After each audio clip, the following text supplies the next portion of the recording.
CK ടോക്സിന്റെ മറ്റൊരു football ടോക്കിലേക്ക് എല്ലാവർക്കും ഒരിക്കൽ കൂടി സ്വാഗതം. അങ്ങനെ ഏതായാലും ബ്ലാസ്റ്റേഴ്സിന്റെ ആരാധകർക്ക് എല്ലാവർക്കും തന്നെ വളരെയധികം സന്തോഷം നൽകുന്ന ഒരു വാർത്തയാണ് ഇപ്പോൾ പുറത്തേക്ക് വന്നിട്ടുള്ളത്. അതെ, കേരള ബ്ലാസ്റ്റേഴ്സ് എഫ്സിയുടെ ആരാധകരെല്ലാം കാത്തിരുന്ന ആ ഒരു താരം തിരിച്ചെത്തിയിരിക്കുകയാണ്. കൂടാതെ തന്നെ ഷൈജു ദാമോദരന്റെ ഒരു മുന്നറിയിപ്പ് ഇന്ന് നമ്മളിലേക്ക് ലഭിച്ചിട്ടുണ്ട്. ഏതായാലും ഇന്നത്തെ ഒരു വീഡിയോയിലൂടെ നമ്മൾ പ്രധാനമായിട്ടും ചർച്ച ചെയ്യാൻ പോകുന്നത് കേരള ബ്ലാസ്റ്റേഴ്സ് എഫ്സിയോടും ISL-അനുബന്ധിച്ചുള്ള ഏറ്റവും സുപ്രധാനമായിട്ടുള്ള അപ്ഡേറ്റുകൾ മാത്രമാണ്. അപ്പോൾ ഏതായാലും വിശദമായ വീഡിയോയിലോട്ട് കടക്കുന്നതിന് മുമ്പായിട്ട് നിങ്ങൾ ഇതുവരെ ഈ ചാനൽ സബ്സ്ക്രൈബ് ചെയ്തിട്ടില്ലെങ്കിൽ ഇതുപോലുള്ള കൂടുതൽ ബ്ലാസ്റ്റേഴ്സ് ISL അപ്ഡേറ്റുകൾ ലഭിക്കുവാൻ വേണ്ടി എല്ലാവരും ഒന്ന് ഈ ചാനൽ ഒന്ന് സബ്സ്ക്രൈബ് ചെയ്യാനും വീഡിയോ ഒന്ന് ലൈക്ക് ചെയ്യാൻ കൂടി ശ്രമിക്കുക. ആദ്യത്തെ ഒരു അപ്ഡേറ്റ് എന്നുള്ളത് കേരള ബ്ലാസ്റ്റേഴ്സ് എഫ്സിയുടെ മുഖ്യ ഗോൾ കീപ്പർ ആയിട്ടുള്ള സച്ചിൻ സുരേഷിനെ കുറിച്ചാണ്. ഈ ഒരു സീസണിൽ കേരള ബ്ലാസ്റ്റേഴ്സ് ഏറ്റവും അധികം കഷ്ടപ്പെടുന്നത് ഗോൾ കീപ്പിംഗ് പൊസിഷനിൽ തന്നെയായിരുന്നു. ഇതുവരെയുള്ള മത്സരങ്ങളിൽ നിന്ന് ഗോൾ കീപ്പർമാരുടെ പിഴവുകൾ മൂലം 2-3 ഗോളുകളാണ് കേരള ബ്ലാസ്റ്റേഴ്സ് എഫ്സിക്ക് വഴങ്ങേണ്ടി വന്നിട്ടുള്ളത്. അതോടൊപ്പം ബ്ലാസ്റ്റേഴ്സിന്റെ ഒന്നാം സ്ഥാനത്തുള്ള ഗോൾ കീപ്പർ ആയിട്ടുള്ള മലയാളി താരം സച്ചിൻ സുരേഷിന് പരിക്കിന്റെ പിടിയിലായിരുന്നു. ഇപ്പോൾ ഇതാ താരം തിരിച്ചെത്തിയിരിക്കുകയാണ് എന്നാണ് നമുക്ക് അറിയാൻ സാധിച്ചിട്ടുള്ളത്. താരം തന്റെ സമൂഹ മാധ്യമങ്ങൾ വഴിയാണ് ഈ ഒരു കാര്യം ആരാധകരെ ഔദ്യോഗികമായി അറിയിച്ചിട്ടുമുള്ളതും. അതോടൊപ്പം താരം തന്റെ പരിശീലനം നടത്തുന്ന ചിത്രങ്ങളും ഇൻസ്റ്റഗ്രാമുമായി അദ്ദേഹം തന്നെ പോസ്റ്റ് ചെയ്തിട്ടുമുണ്ട്. അടുത്ത ബ്ലാസ്റ്റേഴ്സിന്റെ ചെന്നൈക്കെതിരായുള്ള അടുത്ത മത്സരത്തിൽ കേരള ബ്ലാസ്റ്റേഴ്സ് എഫ്സിയുടെ ആരാധകരെല്ലാം തന്നെ സച്ചിൻ സുരേഷ് കളിക്കളത്തിൽ ഉണ്ടാവുമെന്ന് തന്നെയാണ് പ്രതീക്ഷിക്കുന്നത്. എന്നിരുന്നാലും ആരാധകരെല്ലാം സച്ചിൻ സുരേഷിന്റെ വമ്പൻ തിരിച്ചുവരവിനുള്ള കാത്തിരിപ്പിൽ കൂടിയാണ്. ഏതായാലും ആ ഒരു പോസ്റ്റിനടിയിൽ സച്ചിൻ സുരേഷ് കുറിച്ചിരിക്കുന്നത് ഇപ്രകാരമാണ്: മൈതാനത്തേക്ക് ഞാൻ തിരിച്ചു വരികയാണ്. അവിടെ എൻ്റെ ഹൃദയം വിട്ടുകൊണ്ട് തന്നെയാണ് ഞാൻ പോയിട്ടുള്ളത്.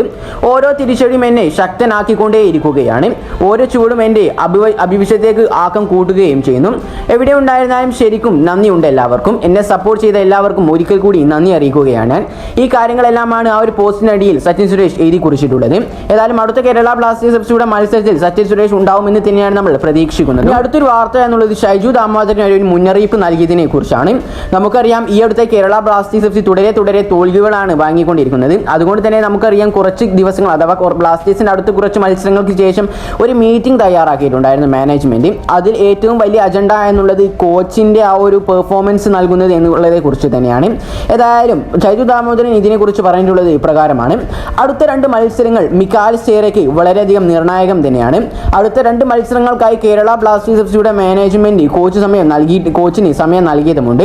അടുത്ത 2 മത്സരങ്ങളിൽ തോറ്റാൽ Mikael Stahre Kerala Blasters FC പുറത്താക്കുകയും ചെയ്തേക്കാമെന്നാണ് ഷൈജു ദാമോദരൻ ഇവിടെ വെളിപ്പെടുത്തിയിട്ടുള്ളത്. അടുത്തൊരു വാർത്ത എന്നുള്ളത് ഏതൊരു സാധാരണക്കാരും ഇൻസ്പയർ ആവുന്ന ഒരു ന്യൂസ് തന്നെയാണ്. അതെ, നോർത്ത് ഈസ്റ്റ് യുണൈറ്റഡ് എഫ്സിയുടെ സൂപ്പർ വിങ്ങർ ആയിട്ടുള്ള ജിതിൻ MS-നെ കുറിച്ചാണ് ഞാൻ അടുത്തതായി പറയാനുള്ളത്. അദ്ദേഹം വെളിപ്പെടുത്തിയിട്ടുള്ളത് അദ്ദേഹത്തിന്റെ കുട്ടിക്കാലത്തെ കുറിച്ച് ഇപ്രകാരമാണ്: കുട്ടിക്കാലത്ത് ഞങ്ങൾ വളരെയധികം ദരിദ്രത തന്നെയായിരുന്നു. അച്ഛൻ ദിവസക്കൂലിക്കായിരുന്നു പണിക്ക് പോയിട്ടുണ്ടായിരുന്നത്. തൃശ്ശൂർ ഒല്ലൂരിൽ നിന്ന് തെങ്ങ് കയറാനായിരുന്നു അച്ഛൻ പോയിട്ടുണ്ടായിരുന്നത്. ഏതായാലും ഇപ്പോൾ ഞാൻ വാങ്ങിയൊരു വീടുണ്ട് ഞങ്ങൾക്ക്. ഫുട്ബോളിൽ നിന്നുള്ള പണം കൊണ്ട് തന്നെയാണ് ഞാൻ അത് വാങ്ങിയതും. ഫുട്ബോളാണ് എനിക്കെല്ലാം തന്നതും. ഏതായാലും ഏതൊരു സാധാരണക്കാരും വളരെയധികം ഇൻസ്പയർ ആവുന്ന തരത്തിലുള്ള തൻ്റെ ഒരു ഹിസ്റ്ററിയാണ് ഇവിടെ ജിതിൻ MS പങ്കുവച്ചിട്ടുള്ളത്.